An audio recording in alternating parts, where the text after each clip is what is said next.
C'était une journée à mille autres pareilles. Un soleil radieux faisait chanter tous les coqs des basses-cours environnantes. Dans le concert matinal du braiement des ânes et des aboiements des chiens, les gens de la ville s'étiraient, bâillaient, quittaient avec peine leurs couches pour se livrer à leurs activités coutumières. Mais précédant la première lueur du jour, deux femmes s'étaient hâtées vers un sépulcre situé à l'extérieur de la ville, accablées par un terrible chagrin. Ce qu'elles allaient découvrir allait ébranler le monde entier et changer le cours de l'histoire.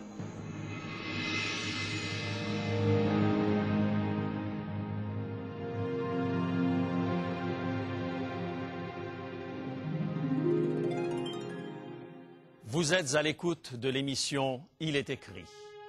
Je suis José Élysée et je vous présente la solution à vos besoins les plus profonds, le Christ vivant. Notre sujet d'aujourd'hui, qui roulera la pierre? Les deux femmes, toutes deux prénommées Marie, passèrent les portes de Jérusalem juste avant l'aube de ce dimanche de Pâques. Ce n'était pas l'espoir qui accompagnait leurs pas vers les collines entourant la ville. C'était un acte de pure dévotion qu'elles voulaient accomplir en faveur d'un homme qu'elles avaient passionnément apprécié. Elles n'avaient d'autre attente que celle de retrouver son corps dans le tombeau. La dernière fois qu'elles l'avaient vu, il était meurtri, défiguré, l'ombre de la mort voilait ses yeux qui autrefois les avaient regardés avec tant d'affection. Mais les deux maris voulaient l'honorer une dernière fois, oindre son corps pour sa sépulture. Tant il est vrai que de tels gestes sont de nature à favoriser le travail de deuil, si difficile lorsque la mort frappe à 33 ans. La lumière naissante de l'aube ne pouvait leur faire oublier le sombre vendredi qui avait inauguré le pire des sabbats qu'elles avaient vécus. Un vendredi obscurci par le reniement de Pierre et la terreur des disciples, impuissants à défendre Jésus. Ce petit groupe d'hommes, sans leader, était maintenant entassé dans une minuscule chambre, s'attendant au pire après les événements dramatiques du premier vendredi saint. Un vendredi obscurci par la lâcheté de Pilate, qui avait envoyé un Jésus innocent vers un supplice atroce, uniquement pour apaiser la foule à l'approche de la grande fête, la Pâque, synonyme de délivrance dans l'esprit de tout Israélite pieux. Un vendredi surtout obscurci par le refus de tout un peuple de reconnaître en ce Jésus qu'ils avaient crucifié le Messie promis. Ce vendredi marquait de toute évidence le triomphe des forces sataniques qui s'étaient liguées pour faire disparaître à tout jamais notre seul espoir de rédemption. Oui, ça avait été un vendredi obscur. Et le dimanche qui suivit ne s'annonçait pas comme meilleur, compte tenu de la pénible tâche qu'elle s'apprêtait à accomplir. Il fallait rendre au corps de Jésus ce dernier hommage, le laisser partir pour le grand voyage dans la dignité. Pierre, Jacques, Jean et les autres ne s'étaient pas montrés ce matin-là. Aucun ex-aveugle n'a cherché des yeux le tombeau de celui qui leur avait ouvert les yeux. Aucun paralytique miraculeusement remis sur ses jambes par le thaumaturge galiléen n'a parcouru les sentiers rocailleux de ce jardin en quête d'un dernier moment de recueillement. Aucun pécheur pardonné, aucun lépreux purifié ou possédé délivré n'a signé le livre des condoléances. À quoi aurait pu ressembler ce dimanche matin si ces deux femmes avaient tenté d'obtenir l'approbation ou la collaboration des disciples avant d'accomplir leur triste besogne? Quelles auraient été les objections formulées par ces hommes, paralysés par la peur, pour refuser de les accompagner au tombeau? Embaumer le corps de Jésus? Mais la tension est à son comble. Le tombeau est sous haute surveillance. Toutes les routes menant au tombeau sont barrées. Et d'ajouter la pierre qui scelle le tombeau est déjà posée. Il faudrait au moins 10 hommes pour la déplacer. Les deux maris n'avaient pas de réponse à toutes ces objections rationnelles. Elles s'y sont rendues uniquement mues par leur amour inconditionnel pour Jésus. Tandis que leurs yeux étaient embués de larmes, le Dieu de l'inattendu était sur le point de faire éclater sa gloire. Matthieu décrit en termes forts le spectacle qui s'offrit au regard de ces deux femmes au chapitre 28 de son évangile et au verset 1er et 2. Évangile de Matthieu, chapitre 28, les versets 1 et 2. L'aube du premier jour de la semaine, Marie de Magdala et l'autre Marie allèrent voir le sépulcre. Et voici, il y eut un grand tremblement de terre, car un ange du Seigneur descendit du ciel, vint rouler la pierre et s'assit dessus. Quel choc! Le tombeau était vide. Qui avait emporté le corps, se demandait-elle. Après toutes les humiliations subies, fallait-il encore que son cadavre soit profané? Elles aperçoivent alors deux silhouettes en habits resplendissants. C'est Luc qui nous rapporte leur réaction au chapitre 24 de son évangile, les versets 5 et 6. Luc, chapitre 24, les versets 5 et 6. Saisies de frayeur, elles baissèrent le visage contre terre. Mais ils leur dirent, « Pourquoi cherchez-vous parmi les morts celui qui est vivant? Il n'est point ici, mais il est ressuscité. » C'est l'instant où l'existence de l'humble fils du charpentier de Nazareth va laisser la place à l'émergence de la plus formidable espérance jamais annoncée au monde. Les deux Maries furent les premières à apprendre que le corps de Jésus ne verrait pas la corruption, mais qu'il serait le porteur de l'espoir de la résurrection et de l'immortalité à chaque habitant de cette planète. Les forces du mal connaissaient leurs derniers instants de jubilation. Le Dieu de l'inattendu allait procéder à un revirement majeur. La tragédie allait se changer en triomphe. Le Dieu des grands retournements de situation allait remporter la victoire par excellence, à laquelle tous les prophètes de la Bible avaient fait référence. De la promesse faite à Adam et Ève, que de la postérité de la femme sortirait celui qui écraserait la tête du serpent, à l'annonce de l'ange à Zacharie, que le fils de ses entrailles préparerait la voie du Messie, toute la Bible avait préparé les enfants de Dieu au triomphe définitif du Christ sur la plus grande des tragédies, la mort.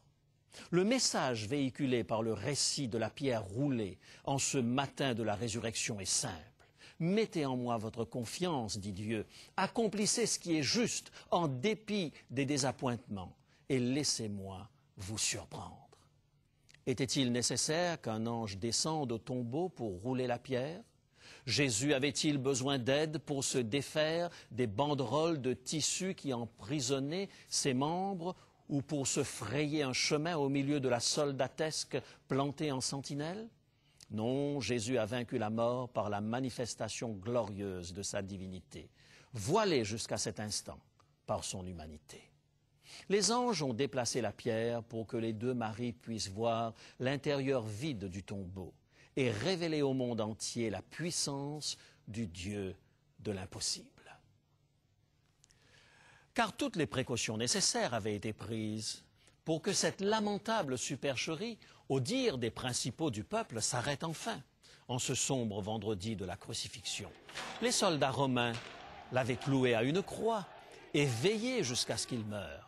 Et pour faire bonne mesure, ils avaient plongé une lance dans son cœur après son dernier soupir. Les chefs du peuple s'étaient assurés que le ridicule tuerait toute velléité de reconnaissance de la messianité de Jésus, jusqu'au moment de son dernier souffle, en entretenant les sarcasmes et les lourdes plaisanteries.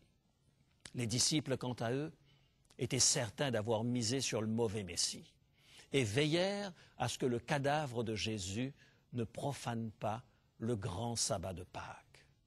Pilate avait fourni la garde officielle au tombeau, et les soldats seraient restés jusqu'à ce que la putréfaction inspire un saint dégoût aux plus farouches des partisans de Jésus qui auraient voulu s'en approcher.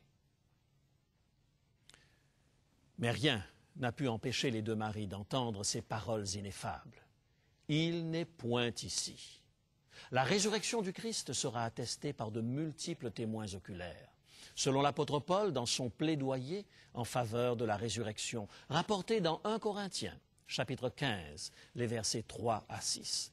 Première épître de Paul aux Corinthiens, chapitre 15, les versets 3 à 6.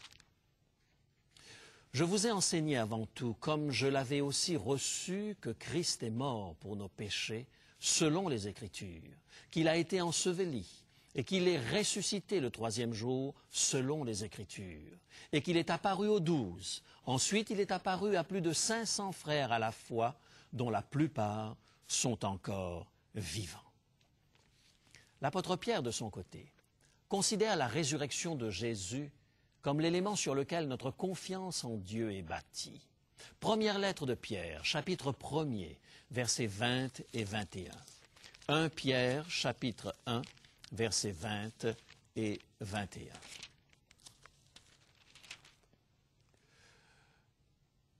Prédestiné avant la fondation du monde et manifesté à la fin des temps à cause de vous, qui par lui croyez en Dieu, lequel l'a ressuscité des morts et lui a donné la gloire, en sorte que votre foi et votre espérance reposent sur Dieu. Dieu avait préparé, dès avant la fondation du monde, le plan destiné à arracher l'homme des griffes de celui qui avait introduit dans sa création parfaite l'anticréation. Oui, Lucifer avait introduit le seul élément qui puisse échapper au pouvoir créateur de Dieu, c'est-à-dire le néant. Voilà pourquoi le matin de la résurrection marque un nouveau commencement, un remake de la création pour tous les descendants d'Adam qui voudront échapper à l'aiguillon de la mort. La résurrection de Jésus peut être pour vous aussi aujourd'hui un nouveau commencement.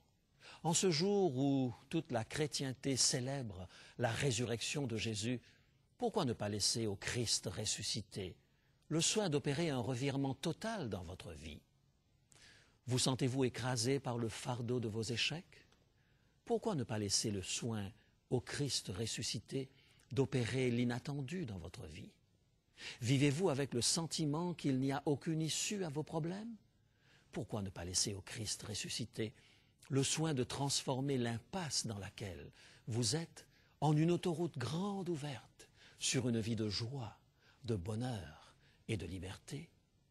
Le Dieu qui a roulé la pierre du tombeau peut transformer les impasses de votre existence en avenue propice à de nouveaux départs. Tout commence en plaçant notre confiance en celui qui a donné sa vie pour nous. Il s'est relevé d'entre les morts afin que nous retrouvions une vie nouvelle. Tout peut recommencer pour vous aujourd'hui par une simple prière. Me voici, je suis à toi, Seigneur. Fais de moi ce que tu veux. Me voici, je suis à toi, Seigneur.